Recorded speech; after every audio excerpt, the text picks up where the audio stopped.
Hi అండి, అందరికీ జై శ్రీరామ్. ఇవాళ ముచ్చట ఏంటంటే, మనం సమాజంలో చూస్తున్నట్టయితే చాలా వరకు క్యాస్ట్ ఫీలింగ్స్ అయితే తగ్గినాయి లేవు అని అనుకుంటున్నాము. మనం అనుకుంటున్నది అయితే అస్సలు కరెక్ట్ కాదు. అట్లాంటి వాళ్ళు ఇంకా చాలామంది ఉన్నారు క్యాస్ట్ ఫీలింగ్స్ ఉన్న వాళ్ళు. ఎందుకు చెప్తున్నా అంటే, మా ఇంట్లో ఒక బుద్ధుడి బొమ్మ ఉందన్నమాట. సో మా ఇంటికి అయితే ఒక చుట్టాలు వచ్చిండ్రు. ఇదే ఆ బుద్ధుడి బొమ్మ.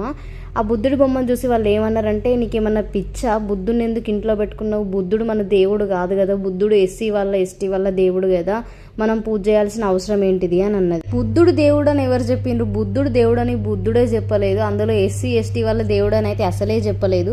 బుద్ధుడు ఇంట్లో ఉంటే శాంతికి నిదర్శనం. సో బుద్ధుడిని ప్రతి ఒక్కరు ఇంట్లో పెట్టుకుంటారు నాకు తెలిసి. అయితే ఒకవేళ ఆయన దేవుడు అయినా కూడా దేవుడు అందరికీ దేవుడే. ఎస్సీ వాళ్ళకి వేరే దేవుడు, బీసీ వాళ్ళకి వేరే దేవుడు, ఎస్టీ వాళ్ళకి వేరే దేవుడు అంటూ ఎవ్వరు ఉండరు. మనుషులందరూ ఒకటే. ఏ మనిషిని కోసినా అదే రక్తం వస్తుంది. ఎవ్వరు పోయినా శ్మశానంలోనే పూడ్చి పెడతారు. అలాంటప్పుడు ఈ తొక్కలో క్యాస్ట్ ఫీలింగ్ ఎందుకు మరి? సరే బాయ్, మరి ఉంటా. సబ్స్క్రైబ్ చేసుకోండి.